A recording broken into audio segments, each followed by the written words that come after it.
Hi, I'm Beth Stoddard. You might be familiar with this phrase, "Come to me, all you who are weary and burdened, and I will give you rest." Jesus said that. It's scripture found in the 11th chapter of Matthew. Come to me, and I will give you rest. We often read these words as metaphor, kind of an abstract way to consider a life spent following Jesus and believing in Jesus because he promises his rest. It's kind of like this vague, foggy sort of context for our busy lives that we apply during our quiet time when we get a few minutes alone with God or when we set aside a few moments to pray. But these words can be a literal invitation, an invitation to something very specific. What if we could move into that rest literally, for real? The Message version of this passage reads like this: Are you tired, worn out, burned out on religion? Come to me, get away with me, and you'll recover your life. Those words for me are the essence of the spiritual discipline or practice of retreat. Jesus invites me literally to come away with him, to get away, to recover my life. And for the past 15 years, I've set aside time to literally and regularly do that, to practice retreat. And it has been literally life-changing. I've learned a lot along the way, but that's how practices work. We do them and then we get better at them.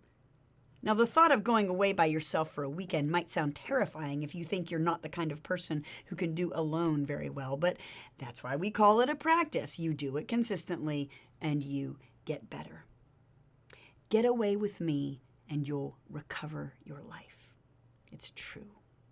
The experience of getting away from the chaos and noise and getting alone has allowed me to hear God and see God and experience God in amazing and unexpected ways. And I've got the receipts.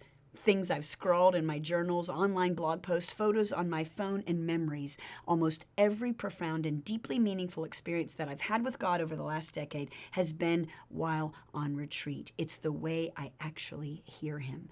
It's changed my life. My retreat experiences have been all over the place, and they've looked really different. I've spent a few days in the mountains, and I've done an entire weekend in the city. I've gone off to the middle of nowhere in West Virginia, and I spent a long weekend once in a hotel room in Farmville. I've done a half-day local retreat that was just wandering around my own neighborhood, and I spent an entire week once holed up in a mobile home park on the North Carolina coast. You see, retreat can take lots of different forms, but it always involves three distinct elements for me: a break from my usual routine, a change from my usual location, and time alone.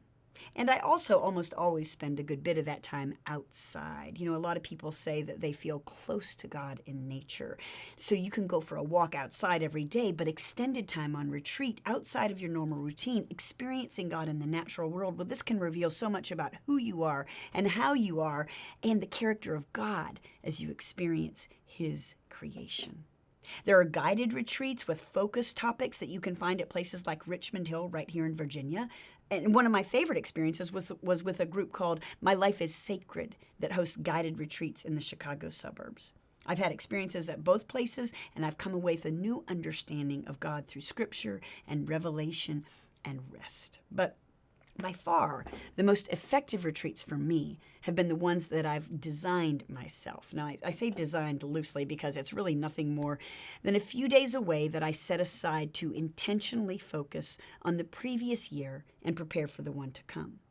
For the past few years, I have made this retreat happen in mid-January. I go away alone for a few days, and I start the first day reviewing the previous year, month by month. In my journal or a notebook, or sometimes even on Post-it notes, I go through my calendar and I list the major events that happened each month. And then I go through the pictures on my phone month by month, just to see what I took pictures of, what happened that I remember.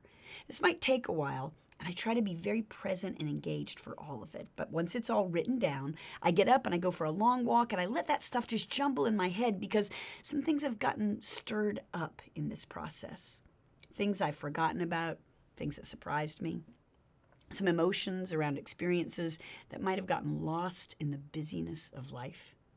I sort of sit with it as I'm walking, And then I come back to reflect on what I learned through all of these moments. Where did I experience God working? Where might I have missed out on something that He had for me?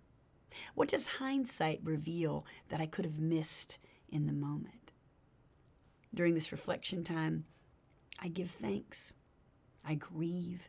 I mourn losses and missed opportunities. I rejoice. I offer renewed prayers for people and situations that still linger. I give it as much time as it needs, which is the beauty of being on retreat, because it takes as long as it takes. But when I get through this process, then I symbolically make peace and I release what was. I might tear out the journal pages or crumple up the Post-it notes and toss them, letting the past go, and then turning literally towards the present year, knowing that God will be with me in the months to come, just like He'd been in the ones that just passed. The most recent rhythms of my life include this kind of retreat at the beginning of the year, usually for a couple of days, but then I also like to include an overnight retreat once a quarter and a day away about once a month. Intentionally building retreat time into the rhythm of my spiritual life helps me grow closer to God. The retreat itself isn't magical, but clearing space in your calendar for God and choosing to yield, to humble yourself away from all the things that make you feel important, well, this creates a posture of openness and humility. God Himself will do the work and reveal Himself to you. I can be stubborn, and my sense of self-importance can get out of control. But by giving up producing and caring for others and doing all the things, I learn that life can go on without me. God has room to work, and I have ears to hear and eyes to see. Jesus said, "Come to me, get away with me, and you'll recover your life. I'll show you how to take a real rest. Walk with me and work with me. Watch how I do it. Learn the unforced rhythms of grace." The spiritual discipline of retreat makes space for Him to do that work.